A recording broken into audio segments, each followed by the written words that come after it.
Assalamualaikum warahmatullahi wabarakatuh. Halo anak-anak, kembali lagi bersama Bu Nindi. Pada hari ini, kita akan belajar bersama-sama materi IPAS, Ilmu Pengetahuan Alam dan Sosial, kelas 4 SD, yaitu bab 1 mengenai tumbuhan sumber kehidupan di bumi. Pada topik A, yaitu bagian tumbuh-tumbuhan. Baiklah anak-anak, langsung saja kita ke pembahasannya. Nah, sebelum masuk ke pembelajaran, coba perhatikan percakapan berikut ini. Wah, tanaman ini daunnya seperti sudah mulai kering.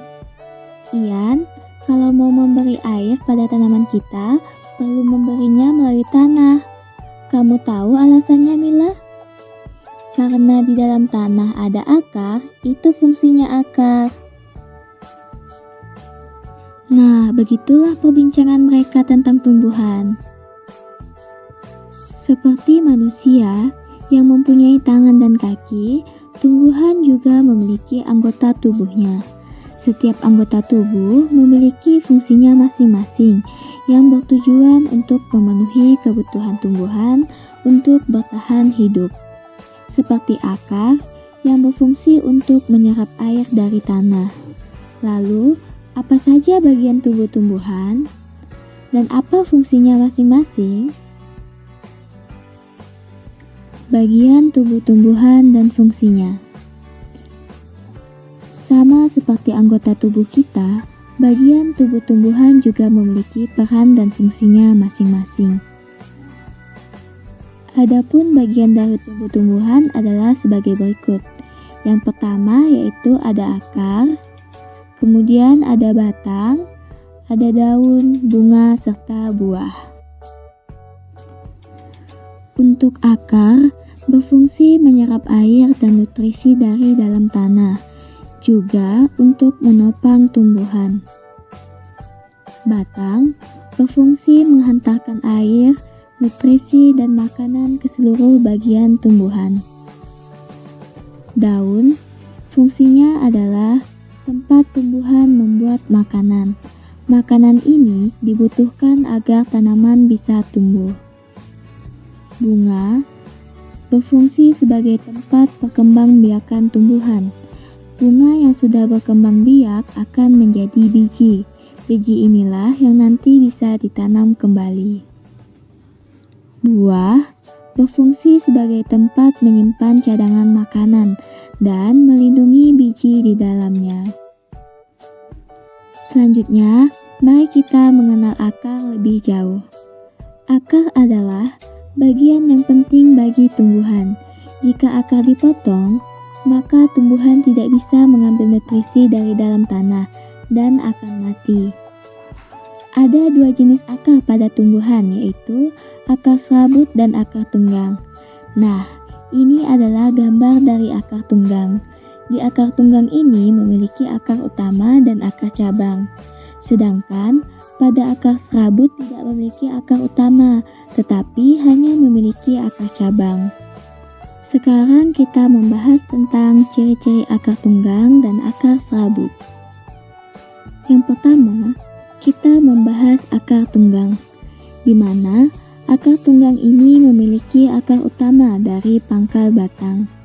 Lalu, pada akar utama, tumbuh akar cabang yang ukurannya kecil-kecil. Kemudian, selanjutnya ada akar serabut. Nah, akar serabut ini tumbuhnya dari pangkal batang dan terbagi menjadi akar-akar cabang yang ukurannya lebih kecil. Anak-anak, akar juga bisa menjadi tempat menyimpan cadangan makanan bagi tumbuhan seperti wortel.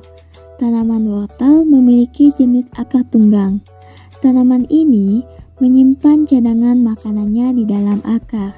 Jadi, jika kalian memakan wortel, sebenarnya kalian memakan akar loh anak-anak. Dan inilah perkembangan wortel dari umur 10 hari hingga umur 75 hari. Lalu, bagaimana jika cadangan makanan disimpan di akar serabut? Cadangan makanan di akar serabut jadinya akan seperti tanaman singkong. Setiap akar cabang pada akar serabut akan tumbuh besar menjadi singkong. Bisakah kalian melihat perbedaannya dengan wortel? Nah, jadi pada wortel yang membesar adalah akar tunggang, sedangkan pada singkong yang membesar adalah akar serabutnya. Berikut ini adalah gambar akar serabut pada singkong dan akar tunggang pada wortel. Cadangan makanan yang tersimpan dan membesar ini bisa kita sebut sebagai umbi. Wortel dan singkong adalah contoh umbi akar. Kentang dan ubi jalar adalah contoh umbi batang. Jika di sekitar kalian ada tanaman-tanaman ini, cobalah amati agar lebih jelas. Nah, pada gambar ini adalah gambar umbi batang pada kentang. Adapun manfaat bagian tumbuhan bagi manusia. Kita perhatikan pada gambar satu ini, yaitu berfungsi sebagai sumber bahan pangan. Nah, bahan pangan itu artinya sebagai sumber bahan makanannya anak-anak. Kemudian, pada gambar 2 berfungsi sebagai bahan perabot rumah, jembatan, dermaga, kapal, layang-layang, dan masih banyak lagi. Kemudian, kita perhatikan gambar yang ketiga. Tumbuhan bisa kita manfaatkan sebagai bahan pembuat obat-obatan seperti minyak kayu putih dan jamu tradisional.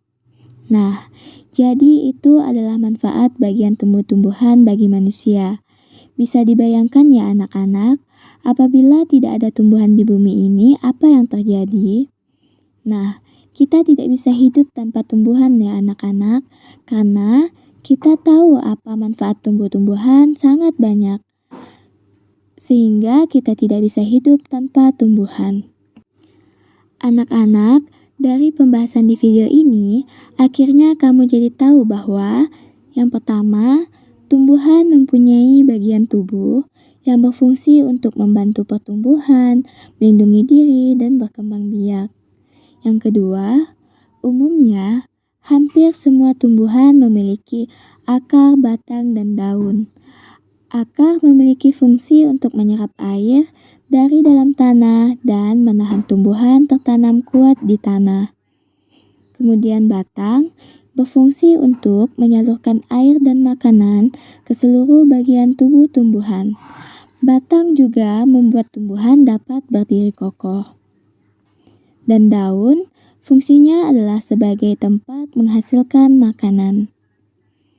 Yang ketiga, bunga berfungsi sebagai alat perkembangbiakan tumbuhan. Dan yang terakhir, buah merupakan hasil perkembangbiakan tumbuhan. Pada buah ini terdapat biji yang diselimuti daging. Baiklah anak-anak, pembelajaran kita hari ini sudah selesai ya. Semoga pembelajaran kita kali ini bisa bermanfaat. Terima kasih sudah menonton dan sampai jumpa pada video selanjutnya.